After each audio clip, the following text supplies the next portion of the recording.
नमस्कार, मैं उपेंद्र चंद्र, आप सभी का स्वागत है महानंदी की सॉल्वर प्लेटफॉर्म पर।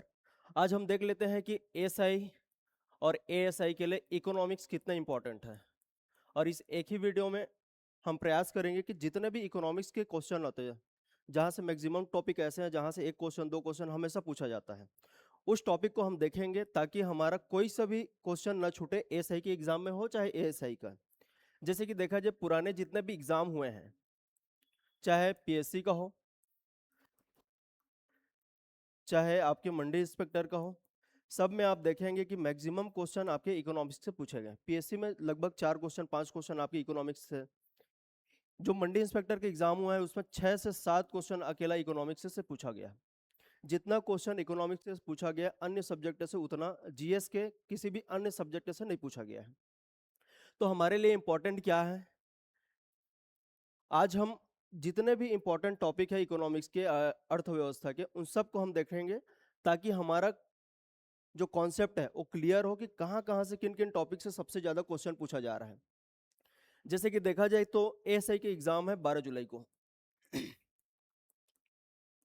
12 जुलाई को एएसआई का भी एग्जाम पहले डिसाइडेड था, लेकिन अभी तक कोई क्लैरिटी नहीं है कि कब एग्जाम होगा, क्योंकि उसका ना तो नोटिफिकेशन आया है, नए सिलेबस के बारे में बहुत ज़्यादा चर्चा है। तो हम क्या करेंगे, एएसआई के लिए हम इसको तैयार करेंगे और वो आपका एएसआई के एग्जाम के लिए भी काम आ जाएगा। देखो, वैसा तो सब्जेक्ट मान के चलिए कि इकोनॉमिक्स हर एग्जाम में पूछा जाता है, तो कोई सा भी आप एग्जाम देते हैं, चाहे पीएससी हो, चाहे व्यापम के एग्जाम हो, चाहे एएसआई हो, चाहे एएसआई हो, कोई भी एग्जाम आप दे रहे हैं तो इकोनॉमिक्स के क्वेश्चन तो पूछे ही जाते हैं। अगर एसएससी रेलवे बैंकिंग का भी आप तैयारी कर रहे हैं तो भी आपके लिए जो इकोनॉमिक्स होता है या अर्थव्यवस्था होता है, वो वहाँ से मैक्सिमम क्वेश्चन पूछे ही जाते हैं। तो आप कोई से भी एग्जाम दे रहे हैं तो आपके लिए वो फायदेमंद ही है। तो आज हम इकोनॉमिक्स के जितने भी इंपॉर्टेंट टॉपिक है उसके बारे में चर्चा करेंगे, ताकि आपको एक बेहतर क्लियरिटी के साथ टॉपिक समझ में आए। क्योंकि हमारे अंदर जब तक क्लियरिटी नहीं आएगा तब तक हम एग्जाम को बहुत अच्छे तरीके से हैंडल कर पाएंगे, इसकी संभावना कम है। चलिए, तो सबसे पहले देख लेते हैं कि हमारे एएसआई में सिलेबस क्या है। तो एएसआई के सिलेबस आपको मुझे उम्मीद है कि आप सभी को पता ही होगा, लेकिन फिर भी एक बार थोड़ा सा देख लेते हैं। जैसे कि एएसआई में 100 क्वेश्चन आने वाले हैं। 100 क्वेश्चन में से आपका 60 क्वेश्चन जीएस का है, और जीएस को दो पार्ट में डिवाइड किया गया है, इंडिया या इंडियन जीएस, और साथ में Chhattisgarh GS, CGGS. Indian GS के लगभग 35 क्वेश्चन पूछे जाएंगे और सीजीजीएस के लगभग 25 क्वेश्चन पूछे जाएंगे। हर क्वेश्चन 3 नंबर के होंगे, इसका मतलब है कि अकेला जीएस 180 नंबर के पूछे जाएगा या पूछे जाएंगे। दूसरा क्वेश्चन है मैथ्स और रीजनिंग का। मैथ्स और रीजनिंग से 10-10 क्वेश्चन पूछने जाएंगे। इसका मतलब है कि मैथ्स और रीजनिंग के क्वेश्चन आपको 20 क्वेश्चन मिलने वाला है एसआई के एग्जाम में। इसके अलावा जो लैंग्वेज है, हिंदी, इंग्लिश और कंप्यूटर, ये तीनों का भी 20 क्वेश्चन मिला करके पूछे जाएंगे, जिसमें से 10 क्वेश्चन अकेला हिंदी का होगा और 55 क्वेश्चन आपके इंग्लिश और कंप्यूटर से है। इसका मतलब है कि एसआई के एग्जाम में सबसे ज़्यादा वेटेज है जीएस का। तो जीएस को आप इग्नोर नहीं कर सकते, जीएस को आपको साथ लेकर के चलना ही पड़ेगा। और जीएस में भी अगर देखा जाए तो इंडियन जीएस में इकोनॉमिक्स का जो क्वेश्चन है वो अब कंटिन्यू इसका वेटेज बढ़ते जा रहा है हर एग्जाम में। तो आज हम देख लेते हैं कि इकोनॉमिक्स के कौन कौन से ऐसे टॉपिक है जहां से मैक्सिमम क्वेश्चन पूछे जाते हैं, ताकि एग्जाम में जितने भी हमारे क्वेश्चन आ रहे हैं वो सब हमसे टेकल हो जाए। तो सबसे पहले शुरुआत करते हैं कि इकोनॉमिक्स के जो बेसिक टॉपिक है वहां से क्वेश्चन पूछे जाते हैं।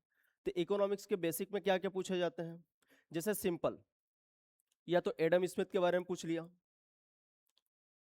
फादर ऑफ द इकोनॉमी, या इकोनॉमी के जनक किसको बोला जाता है, या अर्थव्यवस्था के जनक किसको बोला जाता है, तो एडम स्मिथ। एडम स्मिथ के एक बुक का नाम याद रखना है आपको, जिसका बुक का नाम है द वेल्थ ऑफ नेशन। याद रखना है कि इकोनॉमिक्स में आपको हिंदी और इंग्लिश दोनों में शब्दों को ध्यान में रखना है, क्योंकि एग्जाम में देखा जाए तो कई बार हिंदी ना दे करके इंग्लिश वाले शब्द को भी हिंदी में ही लिख दिया जाता है। तो आपको किसी भी तरीके की परेशानी ना हो, उसके लिए आपको प्रयास करना है कि हिंदी के साथ साथ इंग्लिश के जो शब्द हैं उसको भी ध्यान में रखें। तो the wealth of nation book किसका है पूछा जाए तो एडम स्मिथ का है।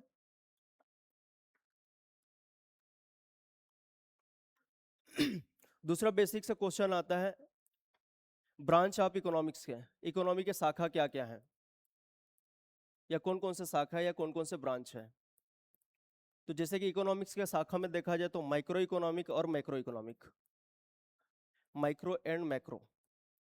यहाँ से सिंपल क्वेश्चन पूछा जाता है, या तो इनके जनक से क्वेश्चन आता है, या तो माइक्रो इकोनॉमिक में क्या किया जाता है, या मैक्रो इकोनॉमिक के अंतर्गत क्या क्या आता है, ये सिंपल क्वेश्चन होता है। तो हम एकदम क्वेश्चन और टू द पॉइंट इसको चर्चा करते चलेंगे, जहाँ पे जरूरत पड़ेगा कॉन्सेप्ट तक तो वहाँ पे हम कॉन्सेप्ट तक को क्लियर करते चलेंगे। माइक्रो इकोनॉमिक का मतलब होता है व्यष्टि अर्थशास्त्र। व्यष्टि अर्थशास्त्र के अंतर्गत हम व्यक्तिगत या किसी अर्थव्यवस्था के किसी एक इकाई का अध्ययन करते हैं। कहाँ पे? व्यष्टि अर्थशास्त्र। किसी एक इकाई का मतलब क्या होता है?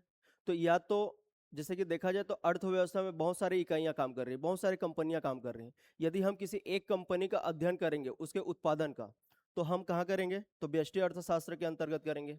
हम किसी एक व्यक्ति के इनकम के बारे में जब अध्ययन करेंगे तो भी कहाँ पे करेंगे? माइक्रो इकोनॉमी में करेंगे। या किसी वस्तु का प्राइस चेक करना हो तो भी कहाँ करेंगे? माइक्रो इकोनॉमिक में। तो इसका मतलब है कि माइक्रो इकोनॉमी का संबंध व्यक्तिगत से है। एक बात ध्यान रखना है, व्यक्तिगत या अर्थव्यवस्था के किसी एक इकाई से, या इसको आप बोल सकते हो इंडिविजुअल से रिलेटेड है माइक्रो इकोनॉमिक।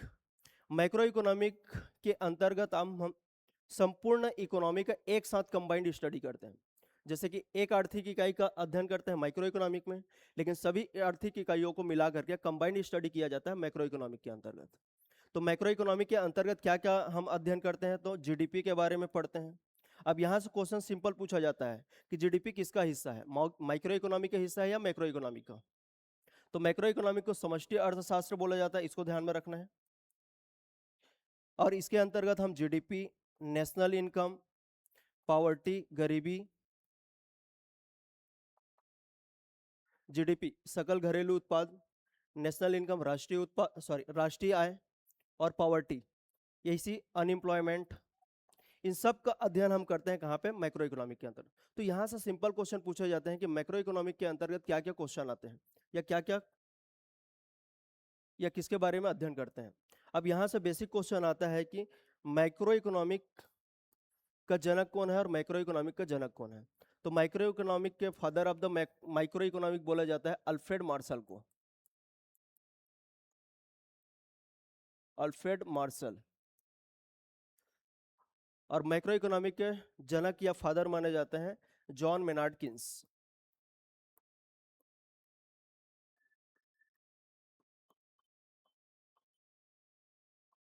मैं प्रयास करूंगा कि इसी एक वीडियो में आपका सारा क्लैरिटी आ जाए कि इकोनॉमिक्स को हमको क्या क्या पढ़ना है और कहाँ कहाँ से क्वेश्चन आते हैं। हालांकि एक वीडियो में समेटना मुश्किल है, लेकिन फिर भी मैं प्रयास करूंगा। जहाँ पे कॉन्सेप्ट की जरूरत रहेगा उसके लिए अलग से वीडियो हम लोग ले आएंगे उस टॉपिक के लिए, लेकिन आज हम टॉपिक समझते हैं कि क्वेश्चन कहाँ कहाँ से बनते हैं। तो बेसिक टॉपिक से क्वेश्चन आता है, या तो अर्थव्यवस्था के जनक से हो, चाहे अर्थव्यवस्था के शाखा से हो, माइक्रो इकोनॉमिक मैक्रो इकोनॉमिक से, या फिर टाइप ऑफ अर्थव्यवस्था, अर्थव्यवस्था के जो प्रकार है वहां से क्वेश्चन हो। जैसे कि अर्थव्यवस्था के प्रकार में हम पढ़ते हैं पूंजीवादी अर्थव्यवस्था क्या होता है, समाजवादी अर्थव्यवस्था क्या होता है, इसके बारे में आपको बेसिक जानकारी होना चाहिए। पूंजीवादी या समाजवादी अर्थव्यवस्था। और भारत का अर्थव्यवस्था है मिश्रित अर्थव्यवस्था।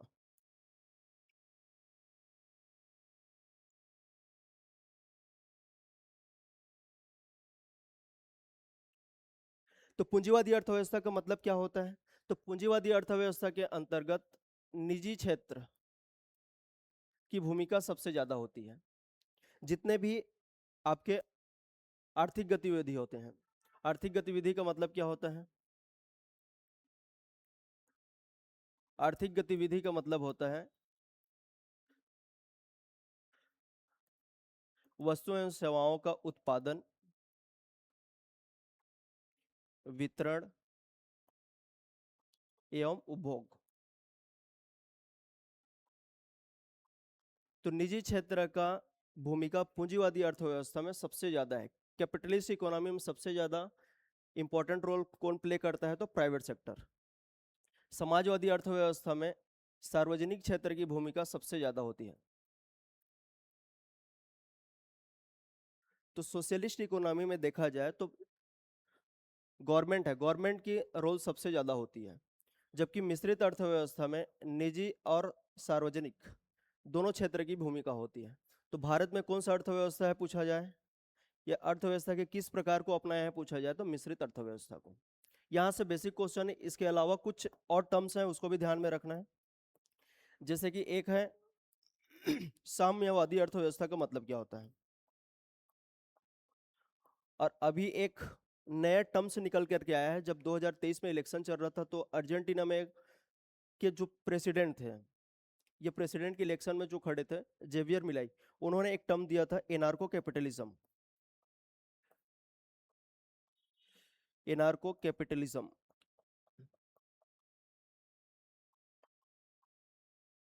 एनार्को कैपिटलिज्म का मतलब होता है एक्सट्रीम फॉर्म ऑफ पूंजीवादी या extreme form of capitalist economy. तो पूंजीवादी अर्थव्यवस्था में निजी क्षेत्र की भूमिका होती है, लेकिन सरकार जो होती है वो लॉ एंड ऑर्डर को मेंटेन करने का काम करती है, कानून व्यवस्था को बनाए रखने का काम होता है सरकार का पूंजीवादी अर्थव्यवस्था में।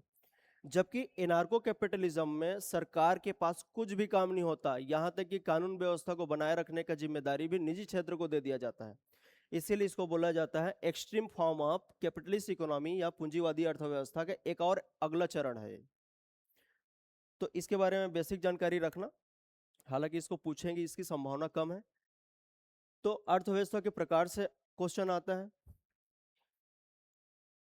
सेक्टर ऑफ इकोनॉमी, अर्थव्यवस्था के क्षेत्र, क्षेत्र या सेक्टर। इकोनॉमी में कौन कौन से सेक्टर हैं, कौन कौन से क्षेत्र हैं? तो प्राथमिक, द्वितीयक और तृतीयक। प्राथमिक का मतलब होता है प्राइमरी सेक्टर, द्वितीयक का मतलब हो गया सेकेंडरी सेक्टर, और तृतीयक क्षेत्र। प्राथमिक, द्वितीयक, तृतीयक, प्राइमरी सेक्टर, सेकेंडरी सेक्टर और टर्सरी सेक्टर।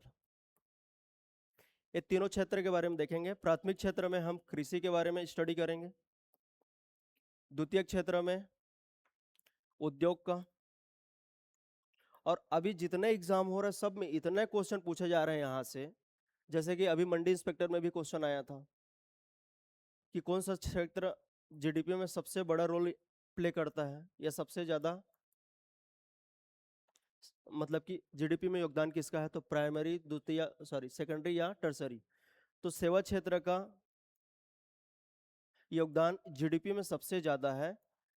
किंतु यदि छत्तीसगढ़ से रिलेटेड यदि क्वेश्चन आए, छत्तीसगढ़ के अर्थव्यवस्था में सबसे ज्यादा भागीदारी किसका है, तो सेकेंडरी सेक्टर का है, उद्योग का है। इंडिया में पूछे तो सेवा या सर्विस सेक्टर, और छत्तीसगढ़ में पूछा जाए तो उद्योग। ये दोनों को आपको ध्यान में रखना है। तो ये बेसिक टॉपिक होते हैं जहां से क्वेश्चन आते हैं। हम बहुत ज्यादा अभी टॉपिक पे डिस्कशन नहीं कर रहे हैं, अलग से वीडियो में हम लोग कॉन्सेप्ट के साथ इसको डिस्कशन करते चलेंगे। आज केवल हम देख लेते हैं कि क्वेश्चन कहाँ कहाँ से आते हैं। तो इकोनॉमिक्स में बेसिक से या बेसिक टॉपिक से क्वेश्चन आता है, जो क्वेश्चन आता है उसको मैं बता दिया। इस पे हम कम चर्चा करेंगे, लेकिन क्षेत्र पे हम एक आंख अलग से वीडियो बना करके चर्चा करेंगे, क्योंकि एग्रीकल्चर से हर एग्जाम में एक क्वेश्चन, दो क्वेश्चन फिक्स है, एक से दो क्वेश्चन, तो इसको हम अलग से चर्चा करेंगे। उद्योग से क्वेश्चन आता ही आता है, चाहे एक क्वेश्चन हो चाहे दो क्वेश्चन हो, तो इसको हम अलग से स्टडी करेंगे, क्योंकि हर एग्जाम में आपके प्राथमिक क्षेत्र मतलब कि कृषि से क्वेश्चन रहता ही है, द्वितीय क्षेत्र मतलब उद्योग से क्वेश्चन रहता ही है। अगला जो हम टॉपिक कवर करेंगे वो है उत्पादन, उत्पादन या प्रोडक्शन। तो अर्थव्यवस्था में किस चीज का प्रोडक्शन होता है पूछा जाए तो वस्तु एवं सेवा का, गुड्स एंड सर्विस का, वस्तु एवं सेवा। वस्तु के अंतर्गत क्या आता है पूछा जाए तो जितने भी मैन्युफैक्चरिंग प्रोडक्ट है, पेन पेंसिल से लेकर जो भी, चाहे एसी हो, फ्रिज हो, कूलर हो, टीवी हो, आपके बाइक हैं, कार हैं, एरोप्लेन है, जो भी है, जो भी वस्तु निर्मित है वो सब वस्तु के अंतर्गत आ जाता है। सेवा के अंतर्गत एजुकेशन है, हॉस्पिटल की सुविधा है, रेलवे है, बैंकिंग है, ये सब सर्विस सेक्टर के अंतर्गत आने वाले हैं। और अर्थव्यवस्था में इन्हीं सब चीज का प्रोडक्शन, क्योंकि अर्थव्यवस्था में इनका एक मौद्रिक मान होता है, हर साल इनका उत्पादन हो रहा है और उस उत्पादन को हम काउंट करते हैं मौद्रिक रूप से, मॉनेटरी वैल्यू होता है इन सभी का। अर्थव्यवस्था में क्या होता है? मॉनेटरी वैल्यू या मौद्रिक मूल्य, मॉनेटरी वैल्यू। ठीक है। अब इसी चीज को मापने के लिए अलग अलग कॉन्सेप्ट हैं। जैसे कि प्रोडक्शन को मापने के 4 कॉन्सेप्ट हैं। सबसे पहला है GDP, gross domestic product, GNP, gross national product, NDP, net domestic product, और एनएनपी, नेट नेशनल प्रोडक्ट। सकल घरेलू उत्पाद, सकल राष्ट्रीय उत्पाद, शुद्ध घरेलू उत्पाद, शुद्ध राष्ट्रीय उत्पाद। अब इन चारों में सबसे बेस्ट कॉन्सेप्ट कौन है जो वस्तु एवं सेवाओं के उत्पादन को मापे? तो इसमें सबसे बेस्ट कॉन्सेप्ट होता है एनएनपी, नेट नेशनल प्रोडक्ट, शुद्ध राष्ट्रीय उत्पाद। इसीलिए एनएनपी को ही नेशनल इनकम माना जाता है, राष्ट्रीय आय। सिंपल क्वेश्चन पूछा जाता है राष्ट्रीय आय हम किसको बोलेंगे? तो नेशनल इनकम को। सबके बारे में हम डिटेल में चर्चा करेंगे, लेकिन अभी केवल देख लेते हैं कि इकोनॉमिक्स में हमको पढ़ना क्या होता है, किस टॉपिक से कैसे क्वेश्चन पूछे जाते हैं। आज का हमारा उद्देश्य सिर्फ इतना है, हमको टॉपिक कवर करना है कि कौन कौन से टॉपिक से मैक्सिमम क्वेश्चन पूछे जा रहे हैं। तो नेशनल इनकम या राष्ट्रीय उत्पाद से भी क्वेश्चन आते हैं। जैसे कि राष्ट्रीय उत्पाद किस पे निकाला जाता है? बाजार मूल्य पे निकाला जाता है, मार्केट प्राइस पे निकाला जाता है, या फिर कारक मूल्य पे निकाला जाता है। तो याद रखना, हमारा राष्ट्रीय आय की गणना बाजार मूल्य पे होता है, मार्केट प्राइस पे होता है। ये सिंपल क्वेश्चन पूछा जाता है। इसीलिए राष्ट्रीय आय किसको बोलते हैं पूछा जाए तो NNP MP, NNP MP, net national product at market price, इसको बोला जाता है राष्ट्रीय आय। उसमें हम जब आएंगे यहाँ पे तो हम इसको डिटेल से अलग से चर्चा करेंगे, जीडीपी में, जीएनपी में, एनडीपी में, एनएनपी में डिफरेंस क्या है। अगला जो सबसे ज्यादा क्वेश्चन पूछे जाते हैं वो है आपके इन्फ्लेशन, मुद्रास्फीति। इन्फ्लेशन का प्रभाव इकोनॉमी में क्या होता है, या मुद्रास्फीति का प्रभाव क्या होता है? मंदी, मंदी का अर्थव्यवस्था में प्रभाव क्या होता है? रिसेशन।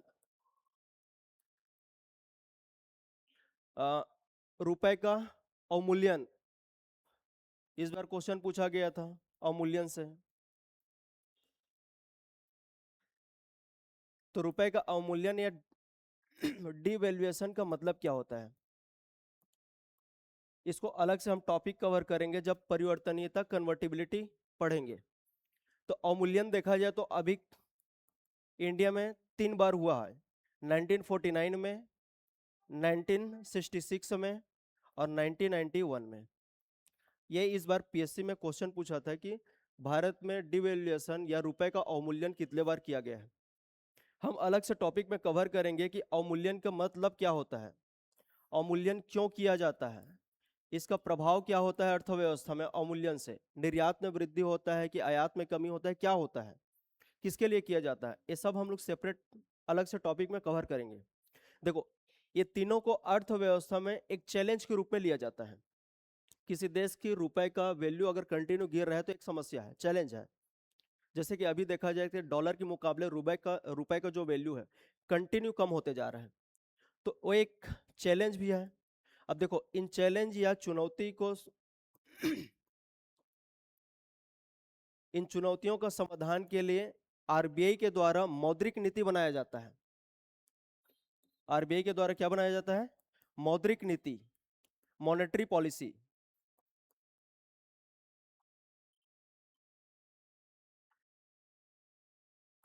मॉनेटरी पॉलिसी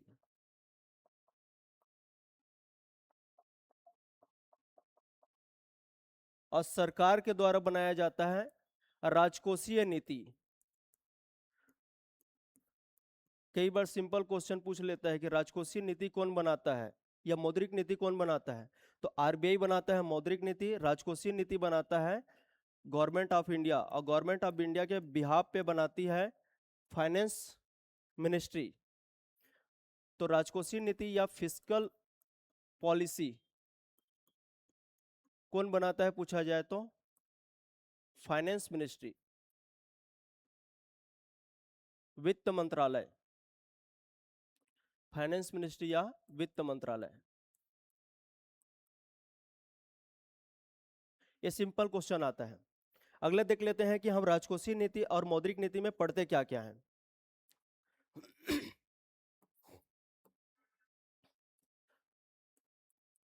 तो मौद्रिक नीति के अंतर्गत हम बहुत सारे शब्दों का चर्चा करेंगे, जैसे कि repo rate, reverse repo rate, bank rate, marginal standing facility MSF, open market operation, आपका सीआरआर कैश रिजर्व रेशियो, नगद आरक्षित अनुपात एसएलआर, स्टैट्यूटरी लिक्विडिटी रेशियो, वैधानिक तरलता अनुपात। अभी मंडी इंस्पेक्टर में यहाँ से क्वेश्चन आया था कि मौद्रिक नीति के अंतर्गत कौन सा, जैसे मौद्रिक नीति के अंतर्गत दो उपाय आते हैं, गुणात्मक और मात्रात्मक। तो मात्रात्मक उपाय में आते हैं सब। तो मौद्रिक नीति जब आएंगे तब हम पढ़ाई करेंगे कि आखिर मौद्रिक नीति क्यों बनाया जाता है, मौद्रिक नीति के अंतर्गत कौन कौन से प्रकार हैं, मौद्रिक नीति के उपाय क्या हैं, इस सब के बारे में हम अलग से चर्चा करेंगे। तो मौद्रिक नीति कौन बनाता है पूछा जाए तो आरबीआई, आरबीआई के द्वारा बनाया जाता है मॉनेटरी पॉलिसी। एक है फिस्कल पॉलिसी या राजकोषीय नीति, राजकोषीय नीति कौन बनाता है पूछा जाए तो फाइनेंस मिनिस्ट्री। आप सिंपल टॉपिक कवर करते चलिए और पेन कॉपी लेकर के सब टॉपिक को नोट करते चलिए, ताकि आपको पता चले कि अर्थव्यवस्था में कहाँ कहाँ से क्वेश्चन आते हैं। और इस जो मेरा क्लास होगा इसको आप बूस्टर के रूप में ले सकते हैं, किसी भी एग्जाम में आप जा रहे हैं तो ये वीडियो देख लीजिए, आपको वहां पे सहायता करेगा। तो राजकोषीय नीति के अंतर्गत हम क्या पढ़ते हैं या फिस्कल पॉलिसी में क्या पढ़ते हैं पूछा जाए तो फिस्कल पॉलिसी, फिस्कल पॉलिसी के अंतर्गत ही आता है बजट। इस बार के पीएससी में बजट से देखो दो दो तीन तीन क्वेश्चन पूछा गया है। बजट घाटा से संबंधित जो कॉन्सेप्ट है उससे क्वेश्चन पूछा गया है, क्रम जमाने के लिए आया था कि राजकोषीय घाटा, राजस्व घाटा, प्राथमिक घाटा में को क्रम से जमाना था। यहाँ तक कि बजट में क्या क्या चेंजेस आया था, परिवर्तन आया था, जैसे कि 2017 में आपका योजनागत और गैर योजनागत व्यय को समाप्त करके पूंजीगत व्यय और राजस्व व्यय इसमें डिवाइड कर दिया गया था। तो क्या क्या परिवर्तन आया है इसको हम अलग से देखेंगे, बजट एक अलग से टॉपिक ही कवर करेंगे। बजट के बाद आता है क्वेश्चन यहाँ से टैक्स से, ये टैक्स किसका हिस्सा है पूछा जाए तो फिस्कल पॉलिसी या राजकोषीय नीति। सब्सिडी, ये सब टॉपिक हम लोग कवर करेंगे राजकोषीय नीति वाले टॉपिक में। इसके बाद क्वेश्चन आते हैं, ये क्वेश्चन कहां से सबसे ज्यादा आता है पूछा जाए तो फाइनेंशियल इंस्टीट्यूशन, फाइनेंशियल इंस्टीट्यूशन या वित्तीय संस्थान, फाइनेंशियल इंस्टीट्यूशन, वित्तीय संस्थान। अर्थव्यवस्था में वित्तीय संस्थान किनको माना जाता है, तो वित्तीय संस्थान के अंतर्गत आते हैं bank,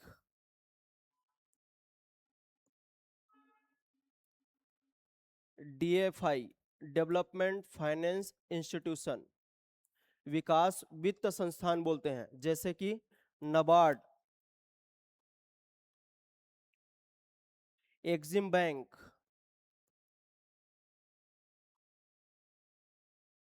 national housing bank NHB, SIDBI, Mudra bank. इन सब के बारे में डेट हर एग्जाम में पूछा जाता है, कब कब स्थापित हुआ है। तो बेसिक कॉन्सेप्ट से भी क्वेश्चन आता है और इनके फैक्चुअल फैक्चुअल जो क्वेश्चन बनते हैं उनको भी पूछे जाते हैं, जैसे कि नाबार्ड की स्थापना कब हुआ है, एक्सिम बैंक की, सिडबी की, मुद्रा बैंक की। इसमें एक और आता है नेबफिड। नेबफिड, नेबफिड का फुल फॉर्म होता है national bank for financial infrastructure development.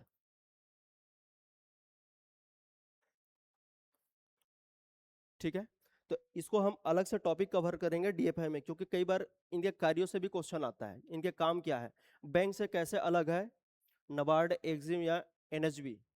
इसके अलावा यहाँ पे क्वेश्चन आता है एनबीएफसी से, non banking finance corporation.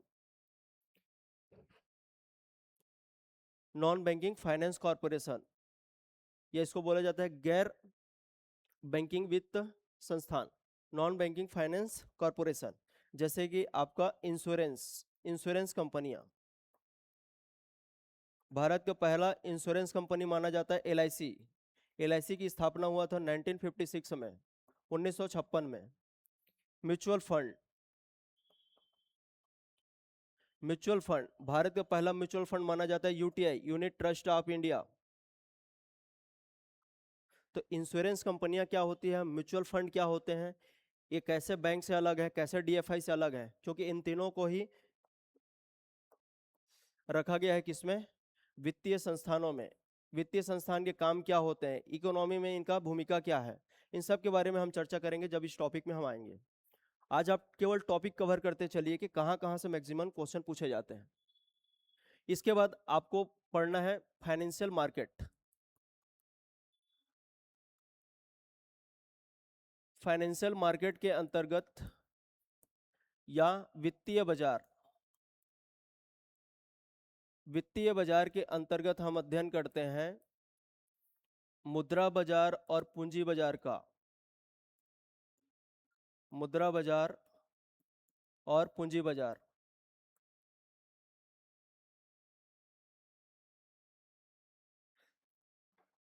Simple question आता है कि मुद्रा बाजार क्या है, पूंजी बाजार क्या है।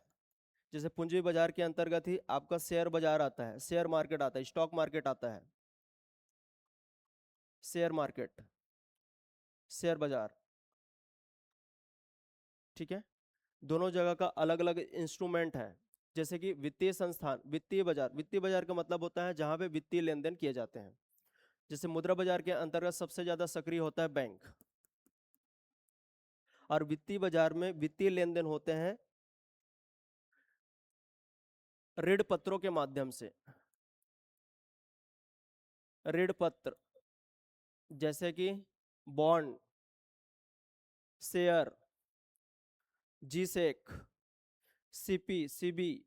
सीपी का मतलब होता है कमर्शियल पेपर, सीबी का मतलब होता है कमर्शियल बिल, सीडी का मतलब होता है certificate of deposit, treasury bill. ये सब इंस्ट्रूमेंट है जिसके माध्यम से यहाँ पे धन इकट्ठा किए जाते हैं।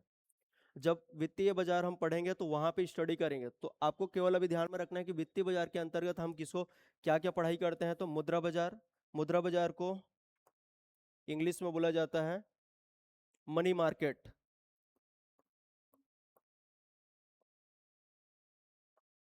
मनी मार्केट, मनी मार्केट को कंट्रोल कौन करता है पूछा जाए तो आरबीआई।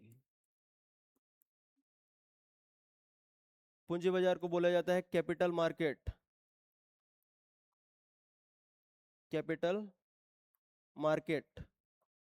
कैपिटल बाजार को हैंडल कौन करता है पूछा जाए तो सेबी। ये वित्तीय संस्थान, सॉरी, अर्थव्यवस्था से संबंधित संस्थान है जिनके बारे में आपको ध्यान में रखना है। सेबी के बारे में भी पढ़ना है, आरबीआई के बारे में भी आपको बेसिक नॉलेज होना चाहिए, क्योंकि यहाँ से कई बार एकदम सिंपल सिंपल क्वेश्चन पूछे गए हैं।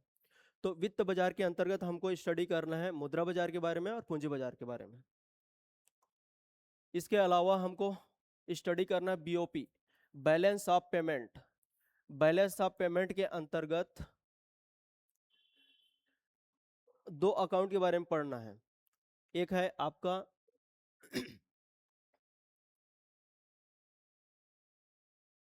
ट्रेड अकाउंट, ट्रेड अकाउंट को बोला जाता है विजिबल अकाउंट, इनविजिबल अकाउंट, और कैपिटल अकाउंट। तो इसको हम दो पार्ट में डिवाइड करके पढ़ाई करेंगे। बीओपी का मतलब क्या होता है या बीओपी की इंपॉर्टेंस क्या है पूछा जाए तो बैलेंस ऑफ पेमेंट। जैसे कि एक देश अन्य देशों के साथ लेन देन करता है, उसका जो लेखा जोखा होता है वो कहाँ पे होता है, बीओपी में होता है, बैलेंस ऑफ पेमेंट, या इसको बोलते हैं भुगतान संतुलन।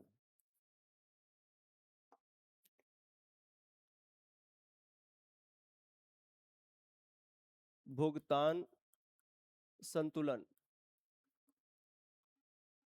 जिसके अंतर्गत हम ट्रेड डेफिसिट के कॉन्सेप्ट पढ़ते हैं। व्यापार घाटा, ट्रेड डेफिसिट या व्यापार घाटा, इसके बारे में हम स्टडी करते हैं यहाँ पे। किस देश के साथ हमारा कैसा संबंध है, सबसे बड़ा हमारा ट्रेड पार्टनर कौन है, सबसे ज़्यादा हम किस देश को एक्सपोर्ट करते हैं, या सबसे ज़्यादा किस देश से इंपोर्ट करते हैं, सबसे ज़्यादा इंपोर्ट और एक्सपोर्ट कंट्री वाले कंट्री के बारे में पूछा जाता है। कहाँ से हम कितना इंपोर्ट कर रहे हैं और किसको हम एक्सपोर्ट कर रहे हैं, तो दोनों को ध्यान में रखना है। साथ में ये भी पूछा जाता है किस वस्तु के हम सबसे ज़्यादा निर्यात करते हैं, किसका सबसे ज़्यादा आयात करते हैं। कृषि वस्तु से रिलेटेड क्वेश्चन पूछा जाता है तो कृषि वस्तु में सबसे ज़्यादा आयात और निर्यात किसका होता है। ठीक है, तो यहाँ पे हमको बीओपी में जब आएंगे तो यहाँ पे अलग अलग अकाउंट के बारे में पढ़ेंगे, जिसमें से पहला है आपका करेंट अकाउंट। करेंट अकाउंट के अंतर्गत ही आता है विजिबल अकाउंट। करेंट अकाउंट का मतलब हो गया चालू खाता, चालू खाता और पूंजी खाता, कैपिटल अकाउंट। जैसे कि कैपिटल अकाउंट में या पूंजी खाता में क्या आता है पूछा जाए तो इसमें इंपॉर्टेंट कॉन्सेप्ट हमको पढ़ना है एफडीआई के बारे में, फॉरेन डायरेक्ट इन्वेस्टमेंट, और एफपीआई, फॉरेन पोर्टफोलियो इन्वेस्टमेंट। यहाँ से क्वेश्चन होते हैं, तो देख लिए कि यहाँ से क्या क्या क्वेश्चन बनता है। तो एक तो ट्रेड से रिलेटेड क्वेश्चन आता है, किसके साथ हम आयात और निर्यात करते हैं, कहाँ सबसे ज़्यादा एक्सपोर्ट करते हैं और किस चीज़ का करते हैं, कहाँ से सबसे ज़्यादा आयात करते हैं या इंपोर्ट करते हैं। तो यहाँ से बेसिक क्वेश्चन पूछे जाते हैं। इसके अलावा जो इम्पोर्टेंट टॉपिक है वो है आपका पंचवर्षीय योजना। पंचवर्षीय योजना से कंटिन्यू एग्जाम में क्वेश्चन पूछे जा रहे हैं। 5 ईयर प्लान, 5 ईयर प्लान। अब 5 ईयर प्लान से रिलेटेड या तो जितने 12 पंचवर्षीय योजना है वहां से क्वेश्चन आता है, या इससे रिलेटेड जो संस्था है उसके बारे में पूछा जाता है। जैसे कि बॉम्बे प्लान के बारे में, बॉम्बे प्लान या बॉम्बे योजना। बॉम्बे योजना को स्थापित किया गया था 1944 में, 1944 में। इस बार इसको पूछा गया है आपके मंडी इंस्पेक्टर में। आपका प्लानिंग कमीशन, योजना आयोग, प्लानिंग कमीशन,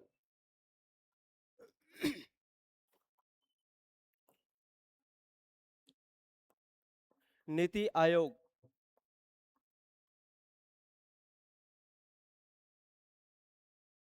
और एक है एनडीसी, नेशनल डेवलपमेंट काउंसिल, राष्ट्रीय विकास परिषद, नेशनल डेवलपमेंट काउंसिल।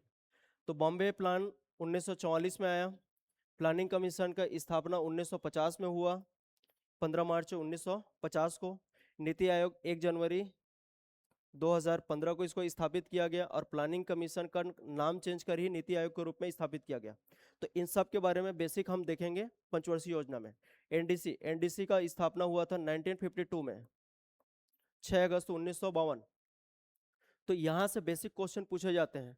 तो अभी तक 12 पंचवर्षीय बनाए गए हैं, और पंचवर्षीय योजना का कार्यकाल रहा है 1951 से लेकर 2017 तक।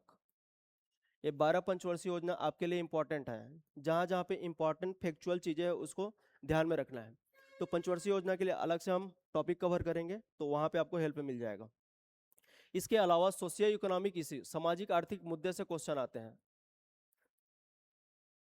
सामाजिक आर्थिक मुद्दे, सामाजिक आर्थिक या सोशियो इकोनॉमिक इशू क्या है, सोशियो इकोनॉमिक इशू।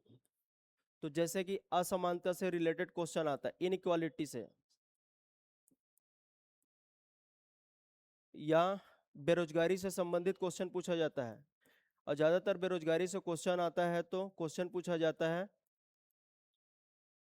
कि कौन कौन से बेरोजगारी के प्रकार हैं, भारत में किस टाइप के बेरोजगारी पाए जाते हैं।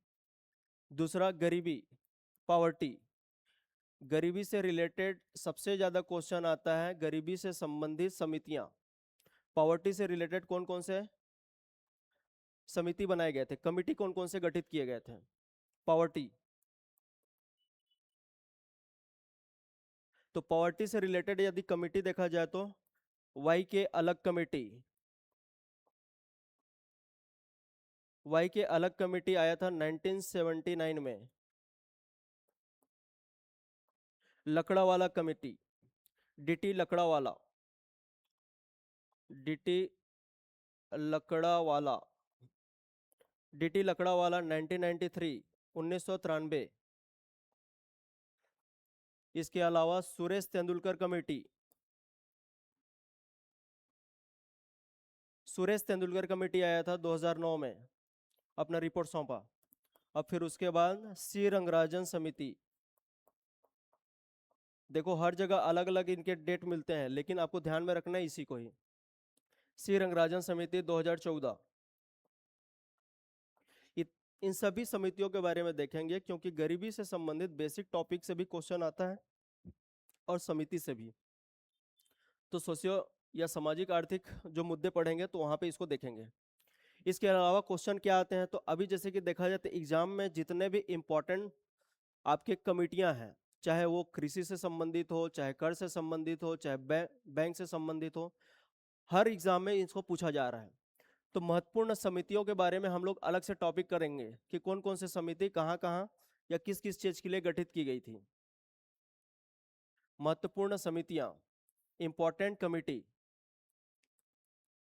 जैसे कि इस बार के आपके पीएससी के एग्जाम में पूछा गया था कि अशोक दलवाई समिति का संबंध किससे है, एनकेसी समिति का संबंध किससे है। तो बहुत सारे इशू रहे हैं जिससे रिलेटेड कमेटी बनाए गए हैं, जैसे कि कृषि से संबंधित ही था आपका अशोक दलवाई समिति, जिनका मुख्य उद्देश्य था कृषि के आय को दुगना कैसे किया जाए या किसानों को आय को दुगना कैसे किया जाए। FRBM, FRBM act, financial responsibility and budget management act, ये 2003 में आया था और इसके लिए एक समिति गठित किया गया था, एनके सिंह समिति, इसको भी पूछा गया है।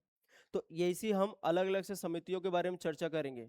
टैक्स से संबंधित कौन कौन से समिति गठन किए गए हैं, और साथ में आपके बैंकिंग से संबंधित कौन कौन से इंपॉर्टेंट समितियां हैं, तो सबको हम अलग से देखेंगे, उनके कार्य क्या था, उनके रिकमेंडेशन क्या थे, सब आपके लिए इंपॉर्टेंट है। इसके अलावा कुछ इंपॉर्टेंट कर्व होते हैं जहां से क्वेश्चन पूछे जाते हैं, जैसे कि इंपॉर्टेंट कर्व में कर्व या वक्र, जैसे कि लॉरेंज कर्व का संबंध किससे है, लॉरेंज वक्र या लॉरेंज कर्व। याद रखना, इकोनॉमिक्स में जो मेन आपको ध्यान रखना है वो है शब्द, शब्द से ही संबंधित क्वेश्चन पूछे जाते हैं, टर्म से ही रिलेटेड बेसिक क्वेश्चन आपको देखने के लिए मिलेंगे। तो लॉरेंज कर्व का संबंध होता है असमानता से, इनइक्वालिटी से, असमानता से संबंधित है लॉरेंज कर्व। लॉफर कर्व, लॉफर कर्व, और एक है आपका लॉफर कर्व है। लॉफर कर्व का संबंध किससे है पूछा जाए तो मुद्रास्फीति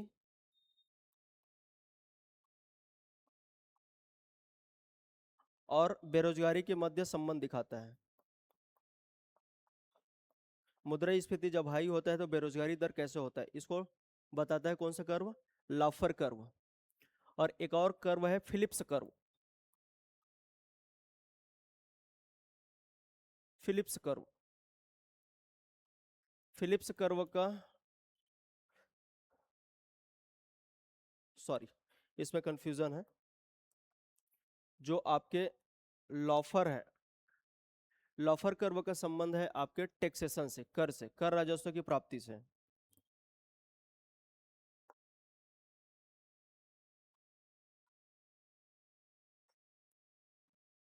और फिलिप्स कर्व का संबंध होता है बेरोजगारी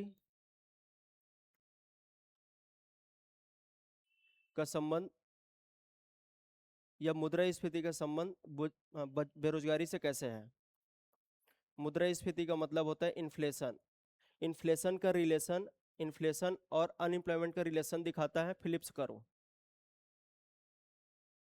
स्फीति, इन्फ्लेशन। और लॉफर कर्व का संबंध है टैक्स। जब कर की दर में परिवर्तन होता है तो कर राजस्व में क्या प्रभाव पड़ता है। तो लॉफर कर्व, लॉरेंज कर्व और फिलिप्स कर्व, जब हम कर्व वाला टॉपिक करेंगे तो वहाँ पे इनका जो बेसिक कॉन्सेप्ट है उसको समझ लेंगे। लेकिन आपके एग्जाम में क्वेश्चन इतना ही आता है कि कर से संबंधित कौन सा कर्व है, तो लॉफर कर्व। बेरोजगारी और मुद्रास्फीति में संबंध कौन दिखा जाए, तो फिलिप्स कर्व। असमानता से संबंधित कौन सा कर्व है, तो लॉरेंज कर्व। या लॉरेंज कर्व क्या दिखाता है, तो आय और व्यय में असमानता को दिखाता है लॉरेंज कर्व। तो ये जितने भी इंपॉर्टेंट आपके इकोनॉमिक्स में क्वेश्चन पूछे जाते हैं, तो यही टॉपिक है, यहीं से ही मैक्सिमम आपके एग्जाम में क्वेश्चन आते हैं। मैं प्रयास करूंगा कि टॉपिक वाइज जो इंपॉर्टेंट टॉपिक है उसके बारे में अलग से सेपरेट वीडियो बना दूंगा ताकि आपको दिक्कत ना हो। और ऐसा ही कि आप तैयारी कर रहे हैं तो आपके पास बहुत ज़्यादा समय नहीं है, 50 दिन का आपके पास समय है। इस 50 दिन के समय में आपको सबसे पहले क्या करना है, तो ज़्यादा से ज़्यादा आपको क्वेश्चन सॉल्व करना है। जितना ज़्यादा सॉल्व करोगे क्वेश्चन उतना आपके लिए इम्पोर्टेंट है। आप प्रयास करो कि हर दिन आपको 500 से लेकर 800 क्वेश्चन सॉल्व करना है। केवल क्वेश्चन सॉल्व करिए, क्योंकि आपने तो रिवीजन पिछले एग्जाम जैसे कि दिए होंगे तो किए ही हैं। जैसे पीएससी के एग्जाम हुआ है तब भी रिवीजन किए थे, मंडी इंस्पेक्टर के एग्जाम हुआ है तब भी रिवीजन किए हैं। तो आप बहुत ज़्यादा रिवीजन पे फोकस मत करिए, क्वेश्चन सॉल्व ज़्यादा कीजिए।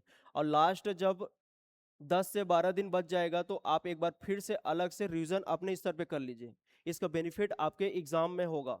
तो अभी आप ज़्यादा से ज़्यादा क्वेश्चन सॉल्व कीजिए।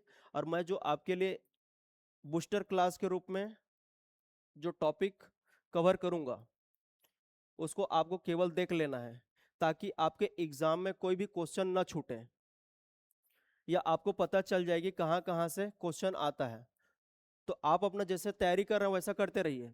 आपको करना क्या है कि बूस्टर क्लास को एक बार देख लेना है, ताकि यहाँ से आपके लिए क्या क्या चीज़ें इम्पॉर्टेंट है, या जो टॉपिक छूट रहा था वो यहाँ पे कवर हो जाएगा। तो आपको इम्पॉर्टेंट टॉपिक मेरे इस वीडियो से मिल जाएगा, और आप अपना तैयारी कर रहे हैं वहाँ से जैसा कर रहे हैं वैसा आप करते रहिए।